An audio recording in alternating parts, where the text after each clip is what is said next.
مفتی عارف صاحب کے بیانات کو سننے کے لیے مفتی صاحب کے آفیشیل چینل فیضان عارف آفیشیل کو سبسکرائب کریں۔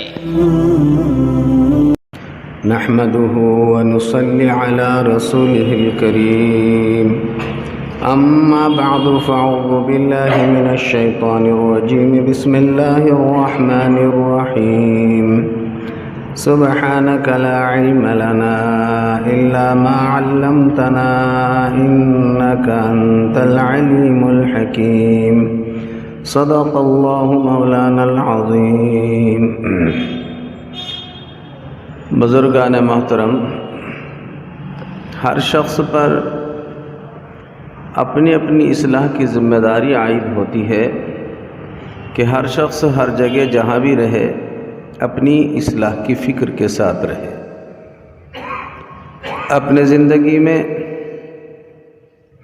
بے دینی بدامنی پیدا نہ ہونے دے، گھر کا ماحول سدھارنے میں مکمل طور پر دھیان دے، توجہ رکھیں، اپنے گھروں کو غفلتوں کا بازار نہ بنائیں، اپنے گھروں کو بے حیائی کے ماحول میں تبدیل نہ کریں، خود اپنی ذات کو اور اپنے گھر میں غلط ماحول اور غلط سوچ پیدا نہ ہونے دیں۔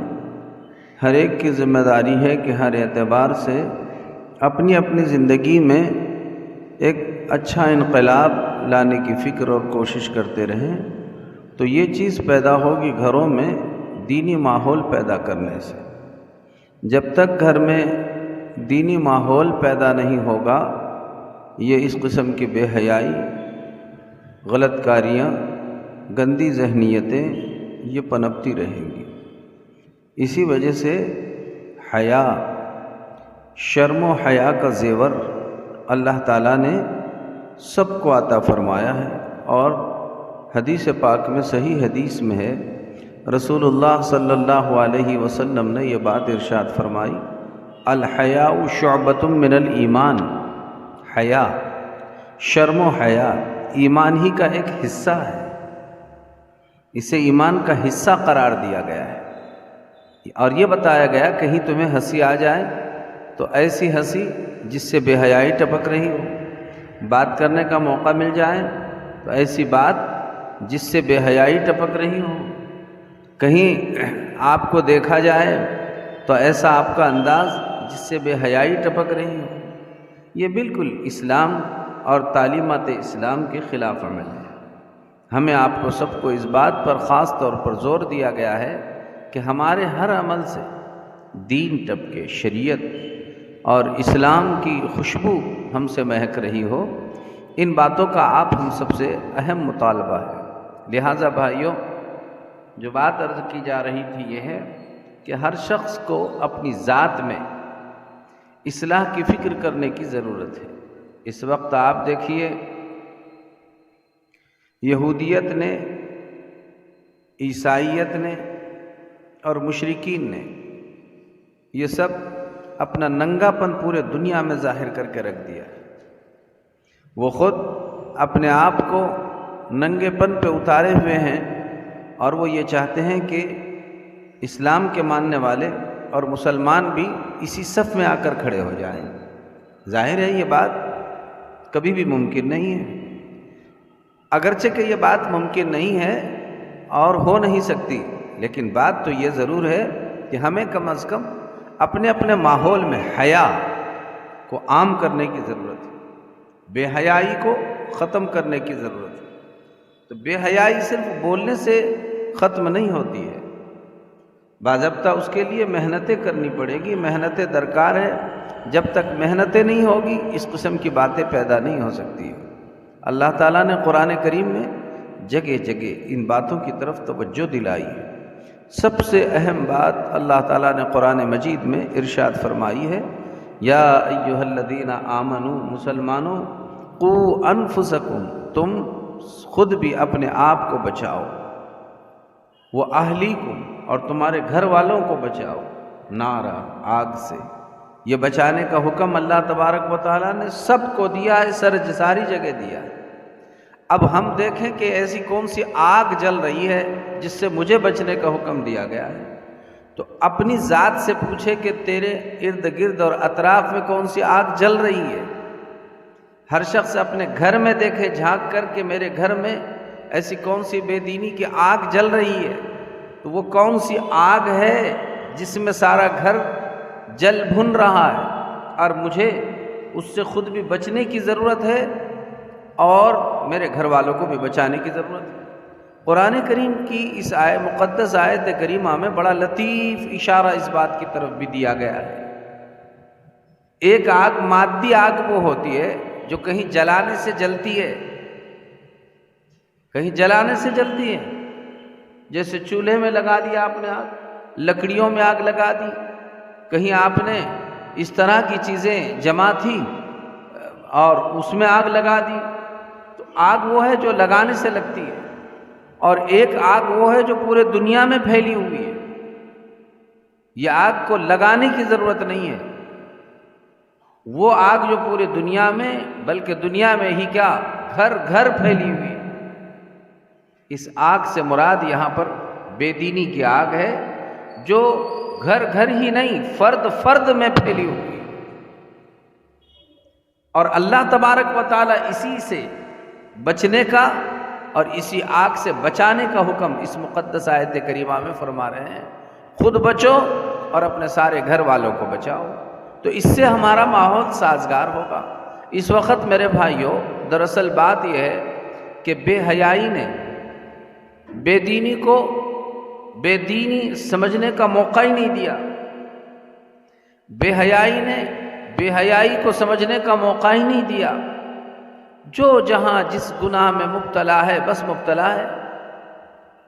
اسی وجہ سے علماء اکرام نے یہ بات بیان فرمائی ہے کہ انسان جب بے حیائیوں میں مبتلا ہوتا رہتا ہے اور اس پر سے حیا، شرم و حیا یہ کم ہوتی چلی جاتی ہے، تو ایک وقت ایسا آ جاتا ہے کہ انسان گناہوں کو گناہ سمجھنا چھوڑ دیتا ہے، اور جب گناہوں کو گناہ سمجھنا اس نے چھوڑ دیا تو گناہ کو گناہ سمجھنے کے چھوڑنے کی نحوست سے اللہ تعالیٰ اس سے پھر توبہ کی توفیق بھی چھین لیتے ہیں۔ توبہ کی توفیق بھی چھین لی جاتی ہے، اور ظاہر ہے جس سے توبہ کی توفیق چھین لی جائے اب اس کا کیا بچا، کیا معاملہ باقی رہا۔ اس وقت کے حالات بھائیوں کچھ ایسے ہی ہے، ہم نے گناہوں کو گناہ سمجھنا بالکل چھوڑ دیا ہے، اور بہت سارے گناہ تو ایسے ہیں لوگوں نے اس کو گناہ ہی نہیں سمجھا، گناہ ہی نہیں سمجھا، اس لیے بالکل گناہوں پر گناہ ہوتے چلے جا رہے ہیں۔ آپ مردوں میں دیکھیے، عورتوں میں دیکھیے، اس قسم کی ساری چیزیں عام ہوتی ہوئی نظر آ رہی ہیں، اور کوئی اسے گناہ سمجھنے کے لیے تیار نہیں ہے۔ مثال کے طور پر یہی بے حیائی لے لیجیے، اب کوئی مرد کسی عورت سے بات کرے یا کوئی عورت کسی مرد سے بات کرے، ظاہر ہے ضرورت کے مواقع مستثنیٰ ہے، ضرورت کے بنا پر مرد عورتوں سے، عورتیں مرد سے ضرورت کے بقدر شرائط کے حدود میں بات کر سکتے ہیں، لیکن یہ بات کہ بالکل ہر کس و ناکس سے ہر ایک ہر جگہ بات کر رہا ہے، ہر خاتون جس سے چاہے بات کر سکتی ہے، اب اسے گناہ سمجھنا چھوڑ دیا۔ لوگ اسے گناہ سمجھنے کے لیے تیار نہیں ہیں کہ کوئی عورت کسی مرد سے بات کرے۔ ہم اپنے گھروں کا اندازہ لیجیے، گھر میں ہماری بیوی، ہماری بیٹی، ہماری بہن کسی نامحرم سے بات چیت کرتی ہے، ہم نے اسے گناہ سمجھنا چھوڑ دیا۔ جیسے میں نے ابھی بتایا کہ ضرورت کے بقدر ضرورت کی بات شرعی حدود میں رہ کر کوئی کرنا چاہے گنجائش، لیکن ہر وقت جب جو چاہے جس سے چاہے بات کرے، اسے کوئی گناہ سمجھنے کے لیے تیار نہیں ہے۔ اب اس میں بات بڑھتے بڑھتے اتنی بڑھتی چلی جاتی ہے، آپ دیکھیے گھروں میں عام طور پر ملازم ہوتے ہیں، جیسے آپ کے پاس 4 ویلر ہے اور کوئی خاتون 4 ویلر میں بیٹھی ہے، تو خاتون 4 ویلر میں بیٹھی ہے، اب وہ ڈرائیور سے مستقل طور پر بات چیت اس کی جاری ہے۔ اس میں 2 گناہ ہوئے، ایک تو تنہائی کا گناہ کہ دونوں کو تنہائی کا موقع دیا گیا، اور دوسرے وہ دونوں آپس میں بات چیت کر رہے ہیں، یہ ایک دوسرا گناہ ہو گیا۔ ایک عجیب بات، آپ اپنے گھر میں عورتیں عام طور پر، اب تو یہ بات دیہات بھی عام ہو گئی، اور شہروں میں تو کیا کہنے، گھروں میں دودھ لینے کا مسئلہ صبح میں آپ دیکھیے، بات ایسی بنی ہوئی ہے کہ سب مرد کہیں سوتے پڑے ہوئے ہیں، اپنے اپنے معاملات میں مصروف ہے، اور عورتیں نامحرم مرد آتا ہے اس کے پاس بھگونا لے کر، برتن لے کر دودھ لینے کے لیے کھڑی ہوتی ہے۔ آپ نے اچھا دودھ نہیں دیا، گزشتہ کل کا دودھ زیادہ ٹھیک نہیں تھا، بہت اچھا تھا، گھر میں کیسے حالات ہے، اب یہ بات چیت ہو رہی ہے۔ اس وقت نہ اس میں پردہ ہے نہ اس میں حیا ہے۔ جب کوئی عورت اس طرح کسی دودھ والے سے بھی بات کر رہی ہے اور اس کے شوہر کو بھی معلوم ہے کہ میری بیوی کسی دودھ والے سے بات چیت کرتی ہے، چاہے اب یہاں دودھ ایک ضرورت کی چیز ہے، لیکن روزانہ باضابطہ اس کے آمنے سامنے اس کا ہونا، اور شوہر کا بے غیرت ہو کر گھر میں سوتا پڑا رہنا، جوان بیٹے کا اپنی اماں کو سامنے کرنا اور خود کا گھر میں سوتے پڑے رہنا، ظاہر ہے کہ یہ اسی کا نام تو بے حیائی ہے۔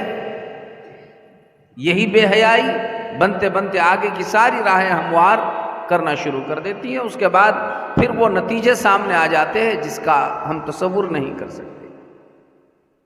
شوہر اپنے بیوی کو مارکیٹ تک لے جا کر چھوڑ رہا ہے، اب تم جو ہے شاپنگ کرو، اور پھر تم جب فون کریں گے تو ہم خود آئیں گے لینے کے لیے تمہیں، تو ظاہر ہے کہ شوہر نے بے حیائی کا موقع دے دیا۔ شوہر نے بے حیائی کا موقع دے دیا کہ آپ جا کر یہاں ساری خریدی کر لے سکتے ہیں۔ کئی جگہ ایسی ہے کہ کہیں معاملات میں، کاروبار میں، ملازمتوں میں تحقیقات نہیں ہوتی ہے کہ یہاں سے آگے کیا معاملات ہوتے ہیں، تو مرد حضرات کی طرف سے لاپرواہی اور بے توجہی یہ عورتوں کو دیگر بے حیائی کے مواقع مکمل طور پر فراہم کر دیتے ہیں، جس کا نقصان بہت زیادہ اور بڑا کٹھن اور بڑا خطرناک ہے۔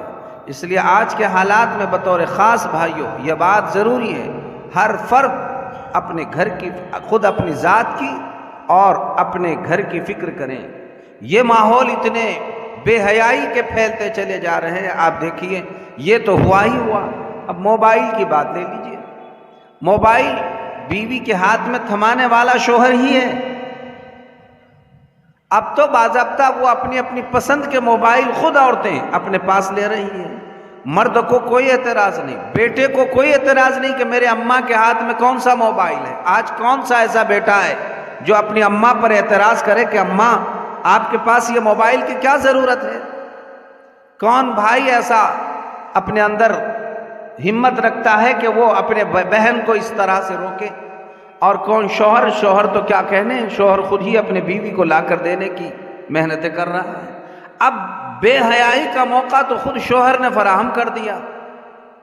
ظاہر ہے کہ یہ موبائل ایسی چیز ہے، یہ صرف یہ جہاں پر اس میں دونوں پہلو ہیں، اس میں دونوں پہلو ہے، جہاں یہ مفید ہے وہاں یہ نقصان دہ بھی ہے۔ ظاہر ہے چھری اسی مقصد سے ہے، آپ اس کے ذریعے سے گھر میں پیاز کاٹیں، آلو کاٹیں، آپ گوشت کاٹیں، ظاہر ہے کہ یہ تو فائدہ مند طریقہ ہوا۔ اور دوسرا پہلو چھری کا یہ ہے کہ یہی چھری اگر کوئی بچہ اپنے ہاتھ کو کاٹ لے، آپ اپنے بدن کو کاٹ لے، ظاہر ہے کہ دونوں طرح کے معاملات ہوتے ہیں۔ تو آلو میں، پیاز میں تو احتیاط برتی جاتی ہے کہ کہیں یہ اس کے وقت میں ہمارا ہاتھ نہ کٹ جائے، لیکن موبائل میں ایسا کوئی احتیاط کا پہلو ہمارے پاس نہیں ہے، وہاں مفید پہلو سے زیادہ نقصان دہ پہلو استعمال کیا جا رہا ہے، فائدہ مند پہلو سے زیادہ نقصان دہ پہلو استعمال کیے جا رہے ہیں۔ اب ظاہر ہے کہ یہ بات وہاں پر جب موبائل ہی ان کو دیے گئے، اب بات یہ ہوتی ہے کہ شوہر، بیٹا، بھائی سب کوئی کاروبار میں، ملازمت میں، اپنے اپنے معاملات میں چلے گئے۔ اب گھر میں ہے کون؟ پہلے ماحول ایسا ہوتا تھا کہ ساس ہے، سسر ہے، اب تو خود ابا بھی ایسا گھر تلاش کر رہے ہیں کہ تمہارے گھر میں کوئی نہیں رہنا چاہیے تم دونوں کے علاوہ، تو بس وہ تنہا رہی۔ یہ بات بہت اچھی تھی، بوڑھوں کا، بڑوں کا گھر میں ہونا یہ یقیناً برکت سے خالی نہیں ہے، ان کی روک ٹوک بہت بڑا اثر پیدا کرتی تھی۔ آج یہ سب باتیں ختم ہو گئی۔ بے حیائی کا ماحول عام طور پر مرد فراہم کر رہے ہیں اپنے گھروں میں۔ ہمیں خود اپنی ذات کو اس معاملے میں قصوروار ٹھہرانے کی ضرورت ہے کہ واقعی یہ قصور تو ہم سے ہو رہا ہے۔ اب ظاہر ہے کہ وہ موبائل میں اپنی من پسند چیزیں تلاش کرتی رہے گی، من پسند باتیں دیکھتی رہے گی، اور اسے کوئی چیز روکنے والی نہیں ہے، وہاں کوئی جھجک نہیں ہے۔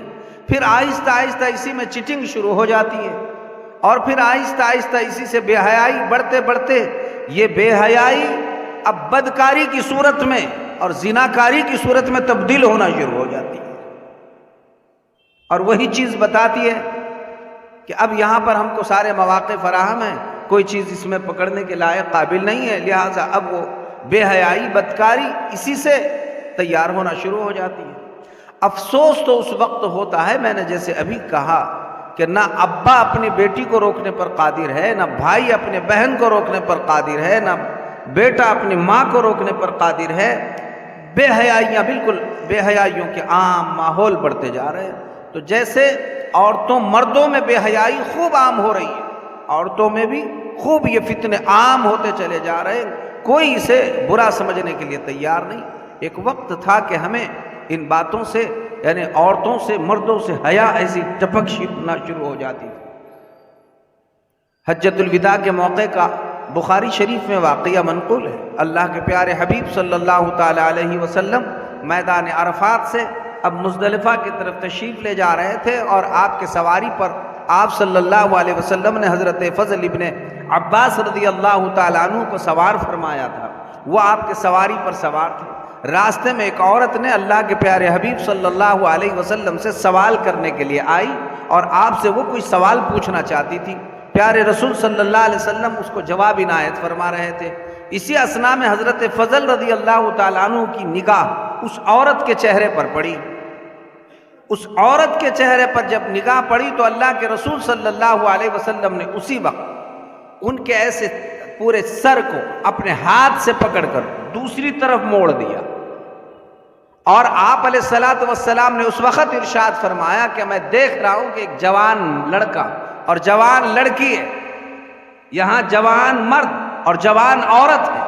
اللہ کے رسول کا انداز دیکھیے تربیت کا، میں ان دونوں کو دیکھ رہا ہوں، جہاں جوان مرد اور جوان عورت ہوتی ہے ان میں تیسرا شیطان ہوتا ہے۔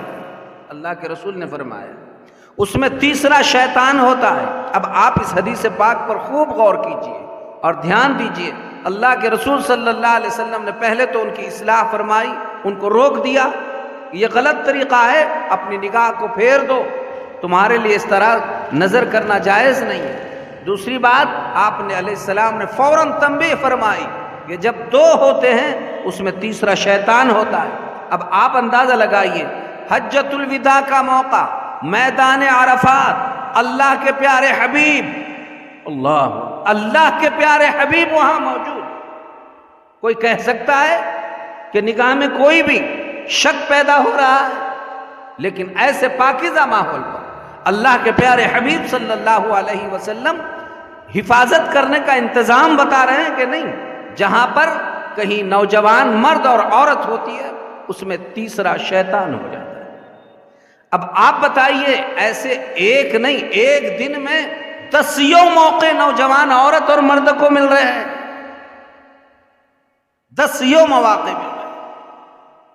ہم نہ بچا پا رہے ہیں، نہ بچ رہے ہیں، نہ بچنے کے کوئی اسباب ہمارے پاس نظر آتے ہیں۔ بالکل سب بے فکر ہے، جو جہاں ہے اپنے اپنے ماحول میں بالکل مطمئن ہے کہ نہیں، کوئی بات نہیں۔ کوئی کہے کہ نہیں میری بیٹی ایسی نہیں، میری ماں ایسی نہیں، میری بہن ایسی نہیں، اور ادھر مرد کہے کہ نہیں بھائی ہم تو بالکل دل ہمارا بہت پاک ہے، میرا جوان تہجد گزار ہے، صوم و صلات کے پابند ہے، بہت نمازی ہے، بہت دیندار ہے۔ بھائیو یہ بات ذہن میں رکھیے، تہجد گزار ہونا آپ کے اور میں اور آپ تہجد گزار ہو سکتے ہیں، میں اور آپ نمازی ہو سکتے ہیں، میں اور آپ صوم و صلات کے پابند ہو سکتے ہیں، لیکن میں اور آپ فرشتے نہیں ہو سکتے، فرشتے نہیں ہو سکتے ہیں۔ فرشتوں کے علاوہ کوئی معصوم نہیں رہ سکتا۔ انبیاء علیہ السلام کی جماعت تو بہرحال معصوم ہے، اور فرشتے ان میں چونکہ گناہوں کا مادہ ہی نہیں ہے، اس وجہ سے وہ گناہ ہی نہیں کر سکتے۔ ہمارے اندر تو شر اور خیر دونوں مادے اللہ تبارک و تعالیٰ نے رکھے ہوئے ہیں، اور شر کا مادہ بالکل تنہائی جہاں ملتی ہے غالب آ جاتا ہے۔ اب اس وقت میرے بھائیوں پورے سارے دنیا میں ایسے ہی فتنے فساد کے دور بالکل عام ہو گئے، حیا نام کی کوئی چیز باقی نہیں رہی، اور اس کی سب سے بڑی وجہ یہ گھر کا غلط ماحول۔ اسی لیے اللہ تعالیٰ نے قرآن مجید میں صاف طور پر ارشاد فرمایا، قل للمؤمنین، مسلمانوں سے کہہ دیجئے، یغضوا من ابصارہم، کہ وہ اپنی نگاہوں کی حفاظت کریں، اپنی نگاہوں کو جھکائیں اور اپنی شرمگاہوں کی حفاظت کریں، نگاہوں کی حفاظت کریں، نگاہ نیچے رکھنے کا حکم دیا گیا ہے۔ اب آپ بتائیے مرد کی نگاہیں کہاں محفوظ ہیں، عورتوں کی نگاہیں کہاں محفوظ ہیں؟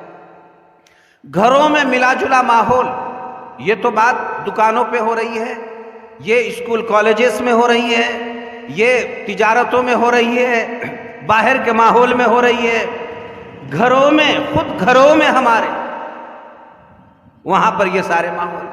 واقعی اللہ کے رسول صلی اللہ علیہ وسلم کی وہ دور اندیشی کی بات تھی جس کو آپ علیہ الصلوۃ والسلام نے صاف الفاظ میں ارشاد فرمایا کہ محرم جو ہے، محرم سے تو پردہ نہیں ہے، باقی جو بھی نامحرم ہے سب سے پردہ ہے۔ جتنے نامحرم ہیں اس میں چچیرے، پھپیرے، ممیرے، خلیرے، یہ سارے بھائی۔ اب ایسی لڑکی کو ان سب سے پردہ ضروری ہے، اور ایسے بھائیوں کو اپنی ایسی ساری بہنوں سے پردہ کرنا فرض ہے،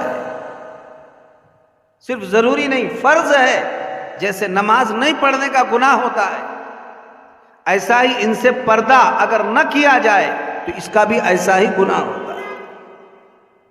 لیکن کوئی گناہ نہیں سمجھتا، سب آمنے سامنے بیٹھیں گے، ہنسی مذاق ہوگی، دل لگی کی باتیں ہوں گی، شرم و حیا بالکل ہماری ختم ہو گئی۔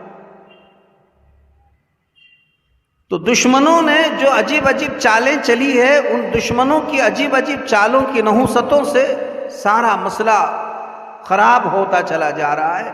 اس وقت بھائیوں جیسے بات ہے، یہ عیسائیوں نے، مشرکین نے بڑی محنتیں کی، یہودیوں نے، اور اب اس وقت ان کی ساری محنتیں بالکل سامنے ابھر کر آ رہی ہے کہ واقعی وہ جو ہے بہت حد تک اپنی ساری محنتوں میں کامیاب نظر آ رہے ہیں۔ تو بات یہ ہے کہ بھائیوں، بدن پر کیا جانے والا حملہ اتنا زیادہ مضبوط نہیں ہوتا ہے جتنا کہ دین پر اور ایمان پر کیا جانے والا حملہ مضبوط ہوتا ہے۔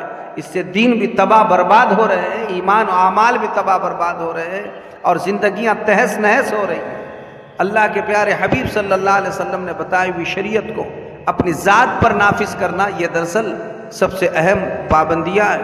دین اسلام ہی ایک ایسا واحد مذہب ہے جس نے زندگی کے ہر موڑ پر زندگی گزارنے والے کی رہبری بھی فرمائی ہے، رہنمائی بھی فرمائی ہے، اور اس کی اصلاح بھی فرمائی ہے، تربیت بھی فرمائی ہے۔ عورتوں کو عورتوں کا مقام دیا گیا، مردوں کو مردوں کا مقام دیا گیا، عورتوں کو عورتوں کی ذمہ داریاں دی گئی، مردوں کو مردوں کی ذمہ داریاں دی گئی۔ عورتوں کو کہا گیا کہ تم تمہارے حدود سے باہر مت نکلو، مردوں کو کہا گیا کہ تم اپنی ذمہ داریوں کو مکمل کرو، عورتوں کو جو ہے تمہارے ذریعے سے پریشانی لاحق نہ ہو، اور عورتوں کو کہا گیا کہ تم کو، ہم تو ساری چیزیں تلاش کرتے، اس وقت کے حالات بھی ایسے ہیں، شادیاں کرنے میں ہماری بیٹیاں آپ دیکھیے ان کی طبعی عمر، ضروری عمر، وہ ساری ختم ہوتی چلی جا رہی ہے۔ ابا بیٹھے ہیں، نوکری لگے گی، ابھی فلاں ڈگری حاصل کرنا ہے۔ حاصل کیا ہے یہ ساری ڈگریوں سے اور پھر فلاں نوکری سے؟ آپ ضروری تعلیم حاصل کرنے کے بعد جو ہے اپنی بیٹی کی فکر کرے۔ اسی لیے حدیث پاک میں ہے کہ لڑکا اور لڑکی بلوغت کی عمر کو پہنچے اور ماں باپ نے ان کے پھر شادی بیاہ کا جلدی سے اہتمام نہیں کیا، اور خدا نہ خواستہ ان کے قدم اگر غلط پڑنے شروع ہو جائے تو جتنا حصہ گناہ کا یہ غلط کام کرنے والوں کو ہو رہا ہے، ان کے ماں باپ پر بھی اس کا وبال اتنا ہی ہونا شروع ہو جاتا ہے۔ انہوں نے اس کی فکر کیوں نہیں کی؟ یہ فکر نہیں کرنے کے نتیجے میں ان کو بھی برابر اس میں شریک کر دیا جاتا ہے۔ وقت کا بڑا اہم تقاضا ہے بھائیوں کہ دور اندیشی کے ساتھ کام کیا جائے، اپنے گھروں میں شرم و حیا پیدا کی جائے، اور گھروں کے ماحول کو درست کرنے میں ہم خود اپنی ذات سے فکر اڑے۔ ہر بیٹا اپنے گھر میں اپنی ماں کی فکر کرے، ہر بھائی اپنی بہن کی فکر کرے، اور اسی طرح سے جو ہے جہاں پر ہر شوہر اپنے بیوی کی فکر کرے کہ ہمارے گھر میں یہ ذمہ دار ہوتے ہیں۔ عورت کو کہیں بھی تنہا نہیں چھوڑا گیا، کہیں اسلام نے، آپ دھیان سے دیکھیے سنیے، عورتوں کو کہیں بھی تنہا نہیں چھوڑا گیا، کہیں تنہا نہیں چھوڑا گیا۔ وہ اگر بیٹی ہے تو باپ کے تابع ہے، بیٹی ہے تو باپ کے تابع ہے، وہ اگر بہن ہے تو بھائی کے تابع ہے، وہ اگر بیوی ہے تو شوہر کے تابع ہے، شوہر کے تابع ہے، اگر شوہر نہیں ہے وہ اس کے بیٹے کے تابع ہے۔ اسے کہا گیا کہ تمہیں کہیں سفر بھی کرنا ہے، تنہا نہیں، تمہارے ساتھ محرم ہوگا تو تم سفر کریں گے، تمہارے لیے محرم کے بغیر اجازت نہیں۔ حتیٰ کہ حج جیسی عبادت آپ دیکھیے، حج کو جانا ہے، حج فرض ہے، یہ کروڑ پتی عورت ہے، لیکن اس کے ساتھ بیٹا نہیں ہے، اس کے ساتھ باپ نہیں ہے، اس کے ساتھ بھائی نہیں ہے، اس کے ساتھ اس کا حقیقی چچا نہیں ہے، دادا نہیں ہے، نانا نہیں ہے، حقیقی اس کا ماموں نہیں ہے، یہ اگر محرم رشتہ دار اس کے نہیں ہے، اور یہ بڑی کروڑ پتی عورت ہے، تو کہتے ہیں کہ اگر یہ ایسا معاملہ ہے کہ کوئی محرم نہیں ہے تو بس اب اس پر ضروری نہیں ہے، بلکہ ضروری نہیں، فرض حج اپنی جگہ پر قائم رہے گا، موت تک کسی محرم کا انتظار کرتے رہے، اور موت تک اگر کوئی محرم ملے تو اس کے ساتھ حج کو جائے، اور اگر موت تک اس کے ساتھ کوئی محرم نہیں ملا اور بہت کروڑ پتی رہی، اب ایسی عورت کے لیے حکم ہے مرتے وقت وصیت نامہ لکھ کر مرے کہ میرے مال میں سے مرنے کے بعد میرے طرف سے حج بدل کیا جائے، اس لیے کہ میرا فرض حج ادا نہیں ہوا، لیکن اسے تنہا حج کو جانے کی اجازت نہیں دی گئی، حج کو نہیں جا سکتی، اور آج یہ بازاروں میں جا رہی ہے، مارکیٹوں میں جا رہی ہے، مال کی خریدی کرنے کے لیے جا رہی ہے، اور یہ میٹنگوں میں جا کر بیٹھ رہی ہے، میٹنگوں میں جا کر بیٹھ رہی ہے، ہنسی مذاق کر رہی ہے، جس نے جو چاہا بات چیت ہو رہی ہے، تنہائی کے مواقع فراہم کرائے جا رہے ہیں، تو اسے کہا جائے گا شوہر، باپ، بھائی، بیٹا، یہ بے غیرتی ہے۔ اللہ کے پیارے رسول صلی اللہ علیہ وسلم نے فرمایا سب سے زیادہ غیور اللہ ہے، اور پھر میں اللہ کے پیارے حبیب کو سب سے زیادہ دنیا میں غیرت دی گئی ہے۔ آپ حضرت عائشہ صدیقہ رضی اللہ تعالی عنہ فرماتی ہے میں اللہ کے رسول صلی اللہ علیہ وسلم کے آنکھوں کو دیکھتی تھی تو کنواری لڑکیوں کی نگاہوں سے زیادہ اللہ کے پیارے حبیب کی نگاہوں سے حیا ٹپکا کرتی تھی، شرم ٹپکا کرتی تھی، ایسی حیا اللہ۔ اور آج ہم بھائیو، ہم جس معاشرے میں زندگی بسر کر رہے ہیں، عورتوں کی بالکل حیا کا زیور ختم ہو گیا، وہ تو فوراً ذرا کسی دیکھے گے فوراً اپنے حجاب بھی ہٹا دے اور بات چیت بس آمنے سامنے شروع کر دے۔ اصل وجہ یہ ہو رہی کہ نہ ابا روک رہے ہیں، نہ بھائی، نہ بیٹا۔ اب جب گھر کے افراد نہیں روکتے ہیں تو دوسرے روکنے والے کون ہوتے ہیں؟ ہم مواقع فراہم کر رہے ہیں۔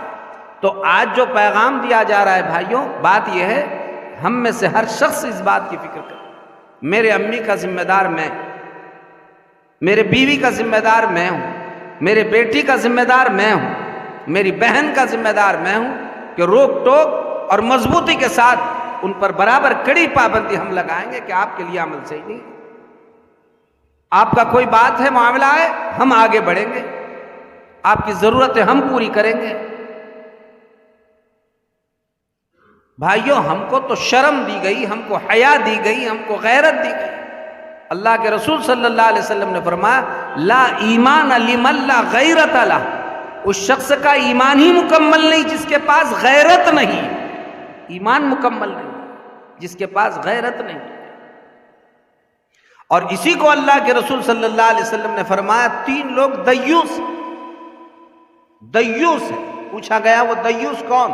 اللہ کے پیارے حبیب نے فرمایا کہ کسی کی بیوی اگر کسی سے بات چیت کر رہی ہے، اسے معلوم ہے میری بیوی کسی کے ساتھ بات چیت کرتی ہے، چاہے جیسی بھی بات چیت کرتی ہے، لیکن اگر اس کو غیرت نہیں آ رہی کہ میری بیوی اس سے اتنی بات کیوں کر رہی ہے، اگر شوہر کو، بھائی کو، بیٹے کو، باپ کو غیرت نہیں آ رہی ہے، اللہ کے رسول انہی لوگوں کو دیوس فرما رہے ہیں۔ یہ دیوس ہے، یہ کتنا ہی تہجد گزار رہے، اگر اپنے بیوی کی فکر نہیں کر رہا ہے تو دیوس ہے۔ یہ کتنا ہی دیندار رہے لیکن بیوی کی فکر نہیں کر رہا تو دیوس ہے۔ تو جو خود بے دین ہے، آپ فیصلہ کرو وہ کتنا بڑا دیوس، وہ تو دیوس ہے۔ اسے دیوس کہا گیا کہ جس کے جو ہے بیوی اور گھر کی عورتیں کس سے بات کر رہی ہے جو پرواہ نہ کرے، ایسا شخص دیوس قرار دیا جاتا ہے۔ اللہ کے رسول صلی اللہ علیہ وسلم نے اسے دیوس فرمایا۔ اللہ تعالیٰ اس دیوس پنے سے، بے غیرتی کے ماحول سے، بے حیائی سے میری، آپ کی اور پورے امت مسلمہ کی خصوصاً، اور ہمارے ماؤں بہنوں بیٹیوں کی ہر جگہ عموماً اللہ تعالیٰ بے انتہا حفاظت فرمائے، اور ہر مرد کو اپنے گھر والی مستورات کے بارے میں اللہ تعالیٰ غیرت مند بنائے، اللہ غیرت عطا فرمائے، غیرت عطا فرمائے۔ سب کچھ بھائیوں صرف مال دولت ہی نہیں ہوتا ہے، سب کچھ عہدہ نہیں ہوتا ہے، سب کچھ سارا گھر کا سارا نظام ان کے اس پر چل رہا ہے، یہ نہیں ہوتا ہے۔ سب سے بڑی چیز غیرت ہوتی ہے، حیا ہوتی ہے، شرم ہوتی ہے۔ ہمیں اپنے گھروں میں یہ باتیں پیدا کرنے کی ضرورت ہے۔ جب مرد تھوڑا بھی موقع دیتا ہے، مرد تھوڑا موقع دیتا ہے، مثلا 1% مرد نے موقع دیا، عورتیں 99% فائدہ اٹھا لیتی ہیں۔ یاد رکھو، جب مرد بے غیرتی کا 1% موقع دیتا ہے، عورتیں اس سے 99% فائدہ اٹھا لیتی ہیں۔ یہاں سارے دنیا میں مردانہ پن بتا رہے ہیں، اور جب گھر کی باری آئے تو مردہ بلی بن رہے ہیں۔ ہمیں اپنے گھروں میں غیرت پیدا کرنے کی ضرورت ہے، ہمارے تمام ماحول ہمارا غیرت والا بنے، اس کی بہت زیادہ ضرورت ہے۔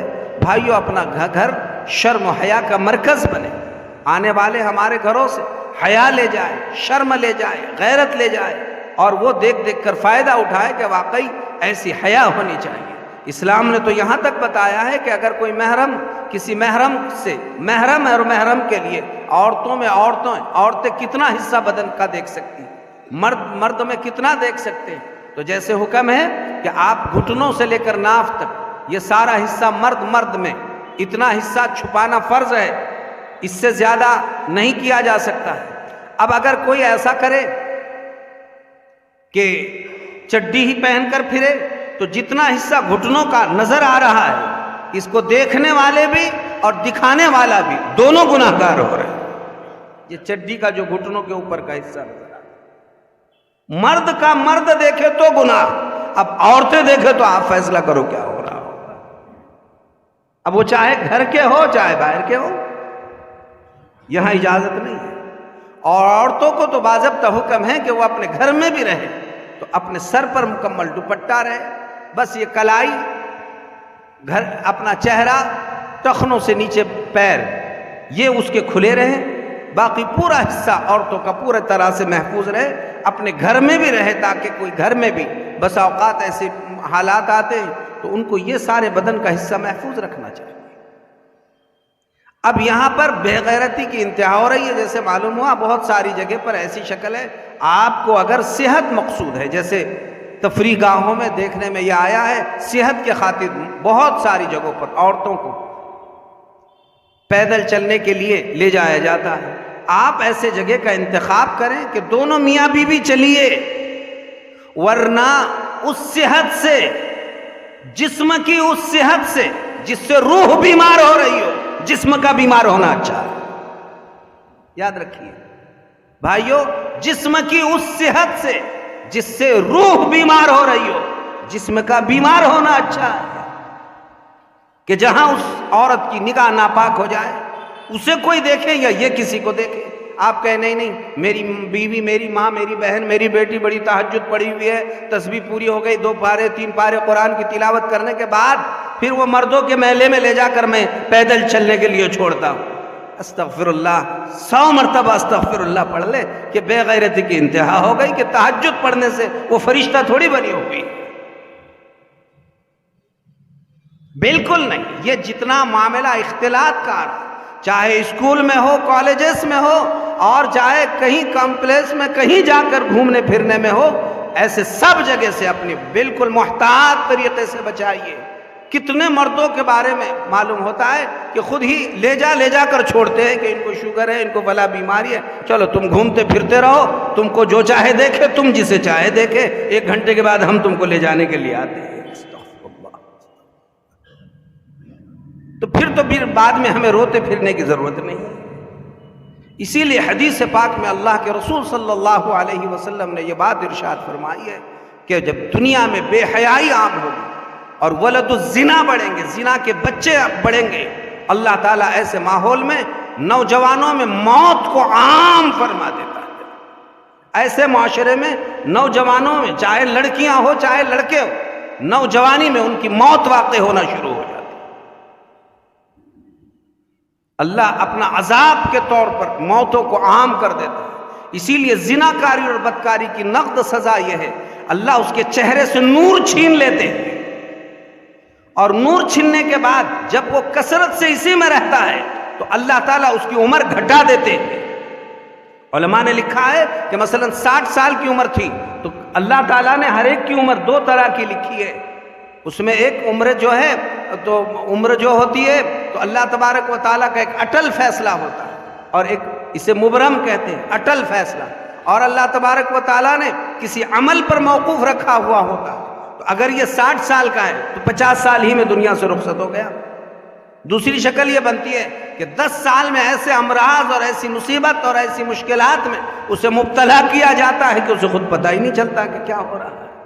اسی لیے بھائیو، بدکاری کے مواقع اگر مل جائے تو مشہور ہے، بلی دودھ تو بہت آنکھیں بند کر کے پیتی ہے اور اسے لگتا ہے مجھے کون دیکھ رہا ہے، لیکن اچانک گھر والے نے دیکھے تو معلوم نہیں کدھر سے کون اس کے چپل اسے پھینک کے مار دیں تو پھر اسے اپنا حشر معلوم ہوتا ہے. میں سمجھ رہی تھی مجھے کوئی نہیں دیکھ رہا ہے، لیکن آج تو سارا معاملہ ختم ہو گیا.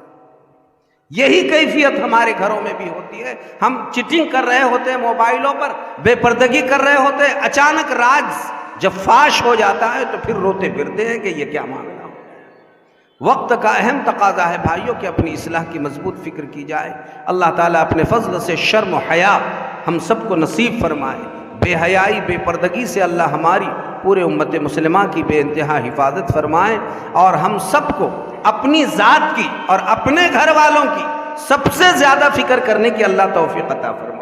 اپنے پورے دنیا کے اپن بھائیوں ذمہ دار نہیں، ہر شخص اپنی ذات کا جواب دے اور اپنے ماتحتوں کا جواب دے سب سے پہلے.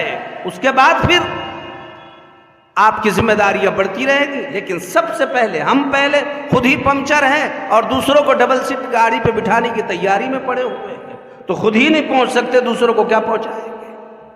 اپنی فکر، قوا انفسکم واہلیکم، خود بچو، گھر والوں کو بچاؤ. سب اپنے اپنے گھر والوں کو بچائیں گے تو پھر ساری دنیا خود ہی بچنا شروع ہو جائے.